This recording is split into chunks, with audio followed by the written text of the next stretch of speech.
My name's Henry Burgwin. Welcome to Ruby Hill Residences. I'd like to introduce the people who really put it together. So would you please come a little closer so I can introduce you? And don't be hanging back. First of all, Michelle DeYoung. Would you stand up? Michelle's the architect for the project. Let's give her a big applause. Even though she hails from the Republic of Boulder. The building was constructed by Shaw Builders, and John Toussaint is standing way in the back. John has recently come here from Chicago. He is a big Bears fan. He was ably assisted by Steve Peck, surfer boy. And then finally my daughter, Grace Burgwin. Would you raise your hand, please? So that's the development team who put all this together. I also want to introduce the people who manage and maintain the building. Leah Henderson, Corinne McDermott. Way in the back is the big brains, Edgar Herrera.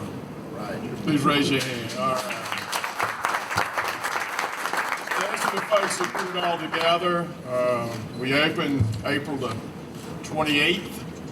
There are 114 units here, and virtually all of them have been reserved for a low and moderate income family. So with that, I'm going to turn it over to Paul Washington from the Office of Economic Development. Thank you, Henry. I'm proud to be here today. I want to bring up Mayor Hancock very briefly, or very quickly, so I want to be very brief. Of course, in economic development, we focus on a number of initiatives, and certainly on top of those initiatives is not only economic mobility, but affordable housing. And we put a tremendous amount of investments in this neighborhood, an additional affordable housing development not far from here, and very pleased to have announced the opening of Costco. And so connecting not only residents to economic mobility, but also the jobs is very important. And so this is a shining example of that effort. And of course, housing is the top priority of Mayor Hancock. And as I like to say, therefore, it is a top priority of me. And so I want to introduce Honorable Mayor Michael B. Hancock, who's just a tremendous visionary and support for affordable housing and economic mobility, and just a fantastic partner for the Office of Economic Development. So please help me to welcome Mayor Michael B. Hancock. Thank you, Paul. And I'm going to tell on him because Harry asked him how to introduce him, and Paul just said pretty. Just call me pretty. So he decided he's going to take the Muhammad Ali mantle and be the one that everyone refers to as just pretty and the greatest, right? Hey, listen, I am proud to be here today. I was reminding Henry that this sky's going to open up, so we're going to be very quick. I feel it coming. Don't you feel it? And the thunder just reminded us. But I was here for the groundbreaking, and I remember looking at this field that had some illegal dumping that had occurred here, and the mattresses and appliances, but I was struck by the rise in this foundation and how high it's going to be. And sure enough, this complex is gorgeous, and I think the people who are going to live here not only going to have a safe, decent, and affordable place to live, but it's also going to provide some great vistas of our city. As you all know, our housing market is one of the most challenged in the country today. We lead the nation, of course, in appreciation. So if you own property, it's a good time to own it. But if you're trying to break in the property or into the market for housing, you find a very tight inventory that isn't keeping pace with our surging population. And there are far too many families who are spending excessive amounts for housing in our city. But despite the challenges, I gotta tell you, some good things are happening, and they're underway in our city. And today's ribbon cutting is an example of the stuff that's happening, the good stuff that is happening in our city. So I want to tell you what a beautiful building this is, and what a beautiful opportunity it is for 114 individuals and families who will be moving in here. We understand it's half full at this point, but it won't take long before this place is completely occupied.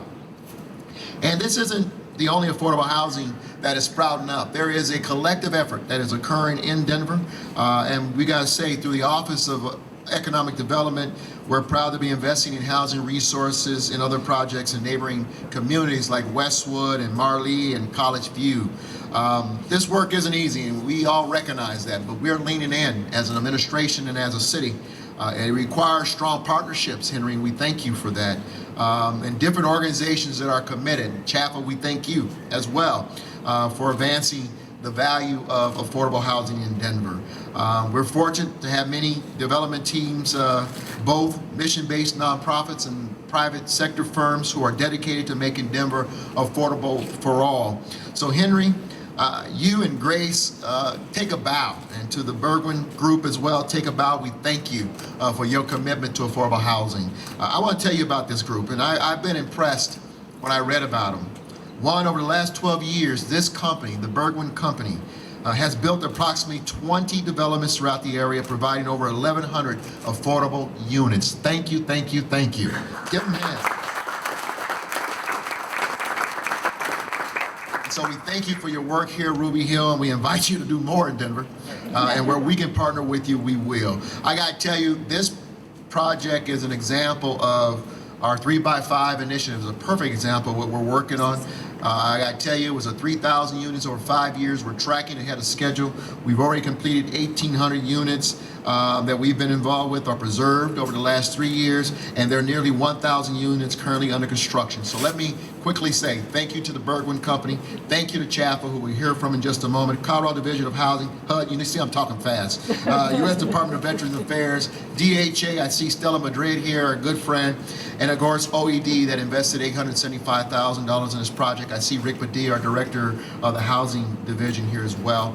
This ensures 40 years of affordable housing on this site, and so we thank you. I don't see Councilman Jolyn Clark. I understand he couldn't make it, but I understand that Anita Banuelos is here representing him, and we want to thank her for being here. Now, Steve, it's up to you to bring us home. Coming up here, Steve Johnson is he's the Director of Community Development for the Colorado Housing Finance Authority. Thank you, Mr. Mayor. I'm going to be very brief. It's an honor to be sandwiched in between the mayor and Irv Halter. Irv is one of Chaffa's board members and just does a tremendous job for the state. These projects are about partnering. You know, since we're kind of all friends here, we all know each other, I want to tell you an observation I've made. When you want to change a neighborhood, the mayor says, we're going to do this. And there's a couple ways to do it. Either you scatter resources all over the city, or you go hard in an area. And I want to give credit to Paul Washington in carrying out that strategy. I've been calling this Paul's shock and awe campaign. If you look at what we do, there are targeted neighborhoods where you don't do one property.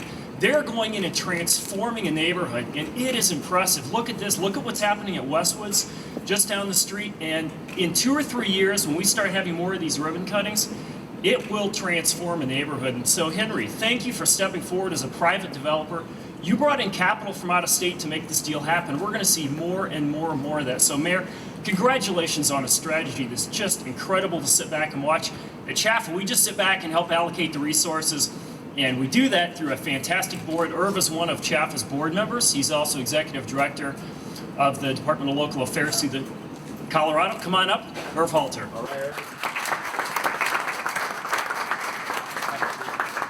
And the speeches are getting faster and faster. So I'm going to bring Jen Daly up from VA here in just a second, but you know, I've only been in what I call the housing mafia, and I say that nicely because I'm a proud member of it now for about a year. And one of the things I've learned is it's really about the old saw. And by the way, this is not against elephants, but the old thing was, you know, how do you eat an elephant? One bite at a time. And my view is you eat the elephant about this housing one bite at a time, but you also do it by inviting a whole bunch of friends. If you think about the partnerships that are formed and, you know, have 8 to 10 folks involved in every project the way we've done it. So under great leadership with the mayor, the governor obviously shares this very much as the former mayor of Denver and also across the state. The Department of Local Affairs runs the Division of Housing, but it actually runs itself and it does incredible work. And so Susan Niner's here today representing Allison George, who's our director who couldn't be here. But it is a great partnership. It's done a lot of stuff. And something I noticed, so I don't have any other prepared remarks, but if you look right over here, there's a little bicycle. That's a kid's bicycle. That's a family that's in housing.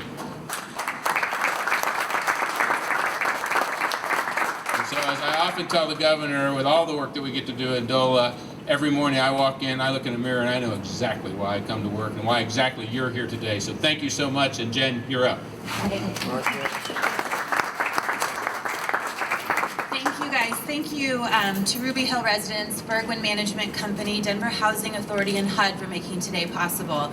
I'm excited about this collaboration, which has already begun to end homelessness for 28 veteran families. So far, 18 of those units are already, or 18 of those individuals are already calling Ruby Hill their home. This is more than just an apartment building, but an opportunity for families and individuals to have a safe and a new home and a sense of community where they're able to build support and growth, and us as a community can foster that for them. Ending homelessness requires a commitment of an entire community, and today is just the beginning of getting to do that, Ruby Hill. So thank you.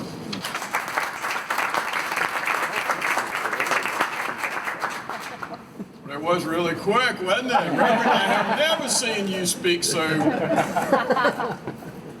shortly in all my life. All the many times you've yelled and screamed at me, you know, you did a good job. Talking about little children, Leah told me a couple of weeks ago, she said, Henry, we're going to have hundreds of little children in this project. Hundreds. And as designers, we were stunned that we were going to somehow have to accommodate hundreds of little children less than 6 years old. But we're going to make a few modifications after we get the CO in order to accommodate some of the little children.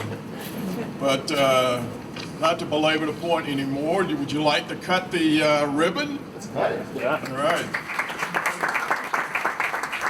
Everyone count to 3. 1, 2, 3.